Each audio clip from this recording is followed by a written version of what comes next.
Today I would like to share a couple of ideas about one of my favorite topics, and that is GORE-TEX garments. And especially within the GORE-TEX garments, there are certain questions which always reappear, and this is, well, you know, my GORE-TEX garment is leaking, and then we are testing it and it's not leaking. And so let's bring a little bit more knowledge into that topic, because I think it's important for you so that you understand what you can expect from your garment, and also how you can treat your garments so that they work better. First of all, what is GORE-TEX? I mean, GORE-TEX is principally a material which is moisture vapor permeable, but does not allow water to penetrate.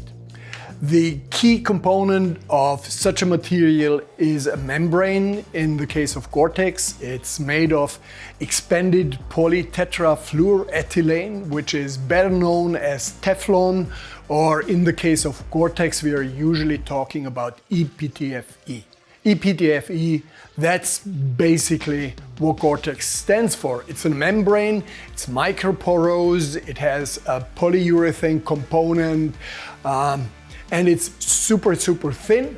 It is glued, or they call it laminated, to a fabric, which is usually facing to the outside of the garment. And sometimes there is nothing else than just the membrane and the outside fabric, and behind there is loosely hanging a lining. Most of the times there is, on the back side of the membrane, there is another textile laminated, so you have actually the membrane in between two textiles, and it's kind of a sandwich. In the case of Paclite, for example, the membrane itself has an additional component which makes it abrasion resistant, and that component is towards the body side, which means that you can wear the laminate in form of a garment with the face fabric facing to the outside, then you have the membrane, and then you have the reinforcement, which is a part of the membrane already. These laminates are used especially for garments which are supposed to be very lightweight and super packable. So this is the membrane. The key function of that membrane, like I said before, the core of the laminate is the membrane. The membrane provides all the properties that you are expecting from a GORE-TEX garment. It is highly waterproof, and a lot of people are always asking me the question, what's the water column of GORE-TEX?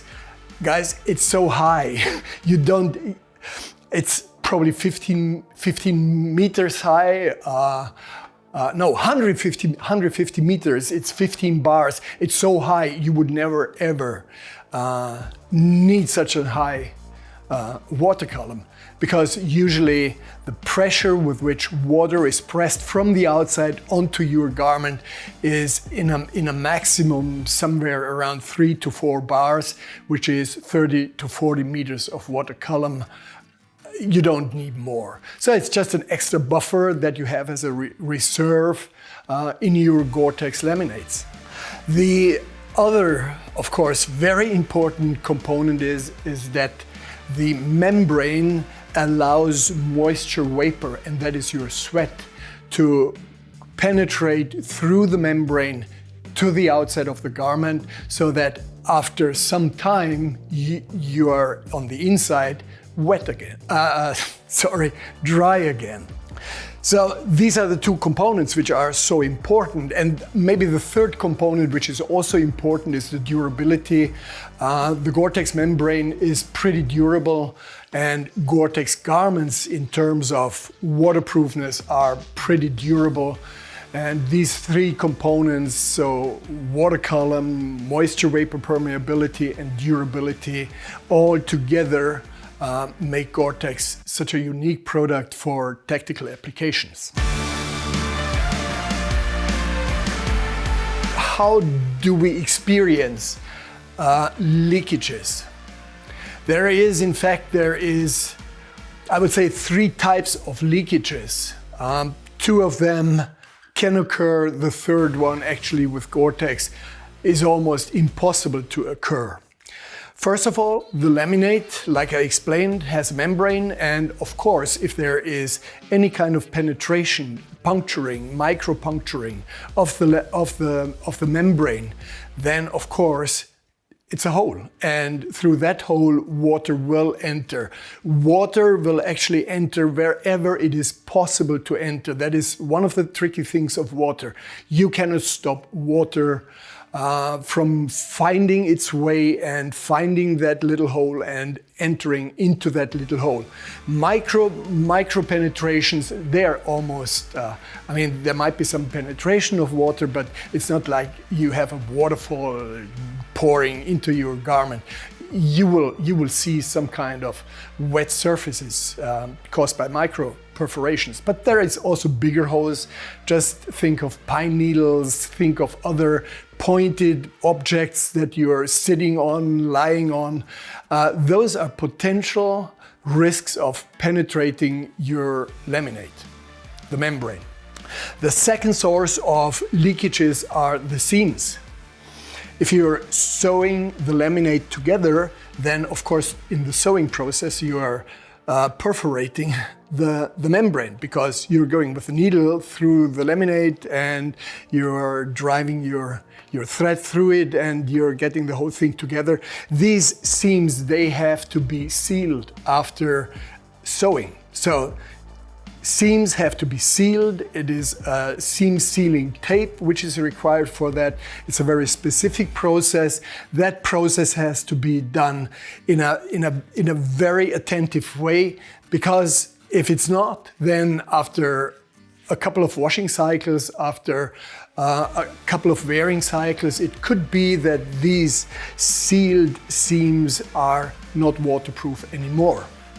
The third category of leakages are if water is just due to a certain type of construction of the garment is entering into your garment. Let's say water is running around my hood.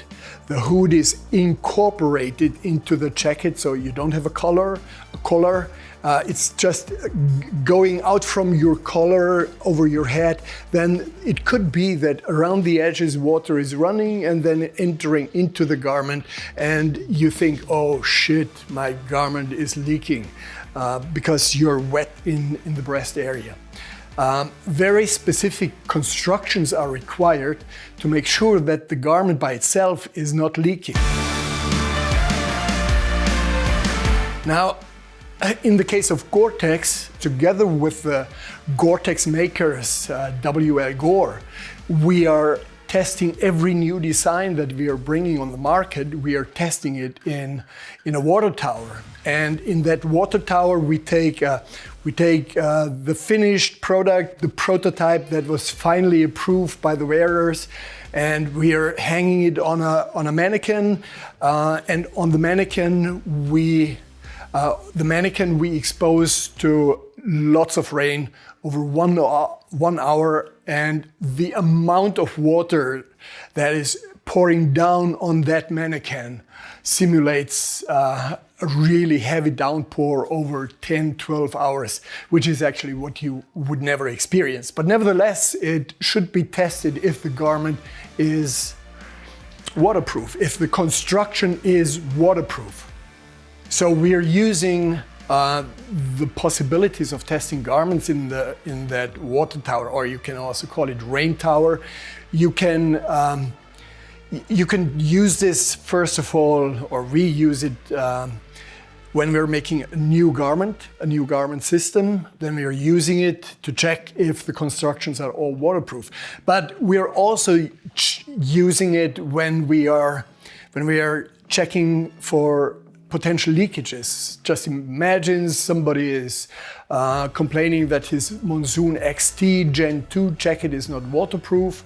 Then he sends it to us, we send it to GORE, GORE puts it in the rain tower, and we check if there is any leakage that we can identify. A leakage due to the seams, due to the laminates, or due to the construction of the garment, which is actually impossible, almost. But there is another way how to check for leakages. So let's say someone returns his jacket and he says, well, you know, on the left shoulder, I'm always having that wet feeling. And then this gives us already a good indication where to look for potential leakages. And there is a test method. It's called the Suture tester, and the Suture tester presses water with something like 0.2, 0.3 up to 0.6 bar, which is enough to check for a leakage. So we are putting the jacket under this tester, and if we find that there is a leakage, then we mark the leakage.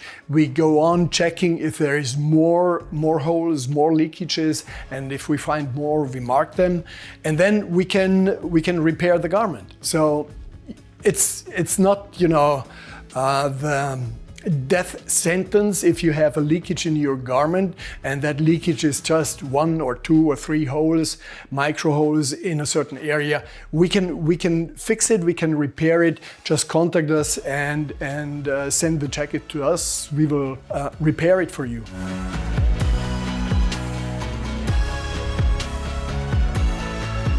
Let me now, in the last section, let me talk more about why there are a lot of complaints, even though the garment is super constructed, there is no holes in the laminate, the seams are waterproof. So how can it come that people think they have the perception that their GORE-TEX garment is leaking? One of the major reasons is you take off after a long walk, and it was raining, you take off your jacket and you look inside the jacket and you see that the jacket inside is totally wet.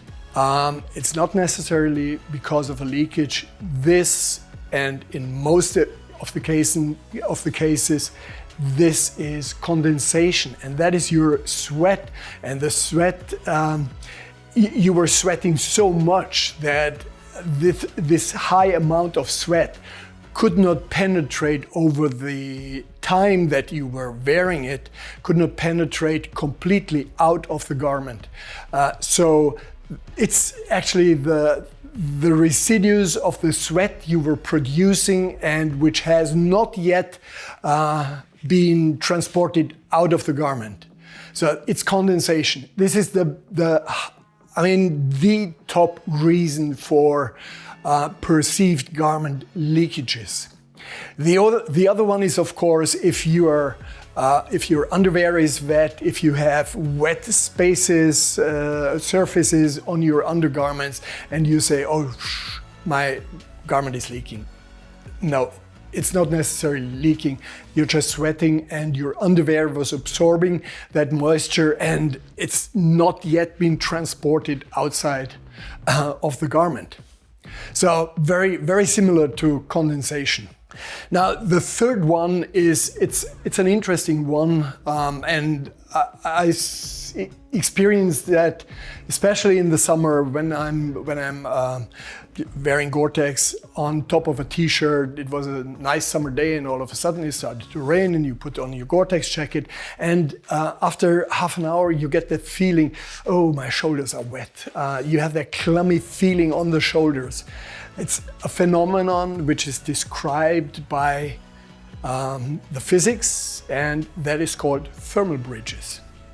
The shoulder area, and also in some other areas, material layer is in contact with material layer. There is no air in between. Now, materials conduct temperature always from the warmer to the colder. So your body Your skin has a temperature of approximately 37 degrees Celsius, maybe a little lower, 36. And outside you have, when it's raining, you have maybe somewhere between 25 and 28 degrees Celsius. So of course, the body warmth is penetrated towards the outside, and that is perceived as something cold.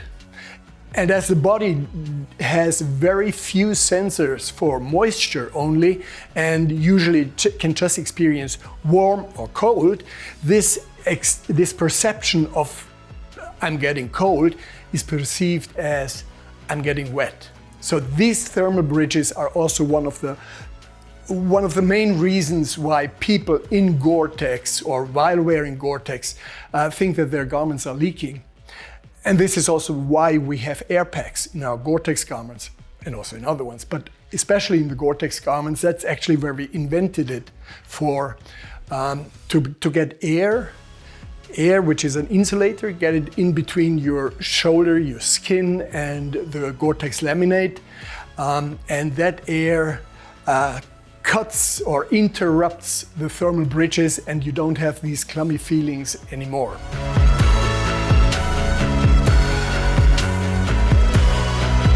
So, of course, the big question now is, how can I prevent that my GORE-TEX garment is getting damaged? Well, certain damages you cannot prevent. If you have to go down in the forest on your belly and rob through the forest, there is a high danger that you're getting needles into the garment, and they stay in the garment, they break, and so they stay in the structure. If you're then wearing a rucksack on top of that, then these needles might be getting really pushed through the membrane, so you will have perforations. My recommendation is just take care of your GORE-TEX. Wash it, even if you're just washing it in the washing machine with plain water, but just make sure that these little particles are getting out of the fabric structure, the outside fabric structure, because eventually they're going to find their way through the membrane, and then you end up with perforations. So please take care of your GORE-TEX garment. You can wash your GORE-TEX garments hundreds of times and they're still pretty good. My recommendation is also put them into the dryer afterwards, because not at the highest temperature, take 70 degrees, 80 degrees, because that temperature reactivates the DWR that you have on your garment.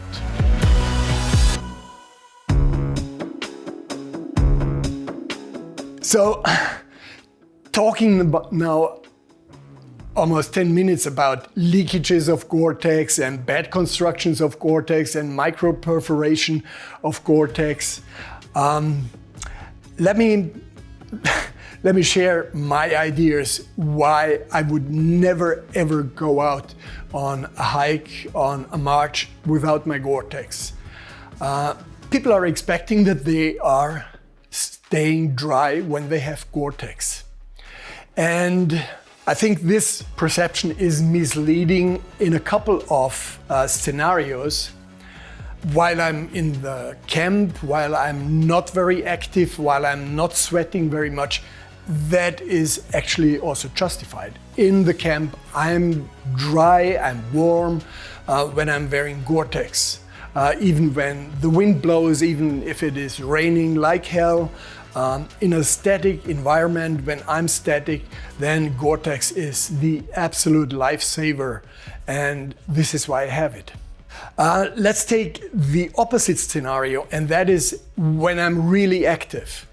Now, when I'm really active with a backpack and I'm walking, I'm hiking, then of course I'm sweating because my body is working. Sweating is your natural cooling mechanism, and if you have to cool down your body because you're so super active, then you produce lots of amounts of sweat, and like described before, that sweat doesn't get immediately out of your garment. It will stay in there for a while. But if it's raining and if it's cold, if the wind is blowing, then at least the GORE-TEX membrane protects me against the wind chill, and I don't have that feeling that I'm totally exposed to the elements. So even though I'm not dry with my GORE-TEX in a super active situation, I really love to have my GORE-TEX because it keeps me at least warm. So there is that scenario in between. Let's say you have been very active and then you make a little pause, you stop, 5 minutes break, half an hour's break, 2 hours break. Then it's good that the GORE-TEX keeps you again protected against the wind chill. But you have, of course, you have wet underwear, and the longer your break is, you better have to make sure that you're changing to dry clothing and give your body the necessary insulation so that he can recover. And you know, my recommendation, if you then start over again, marching, walking, get back into your wet clothing. Keep the dry ones for the next break or for the evening when you're in the camp, because you really appreciate it then. So these were my ideas, these were my experience over the last 20-30 years wearing GORE-TEX. Hope you like them, and see you next time on one of our topic spotlights.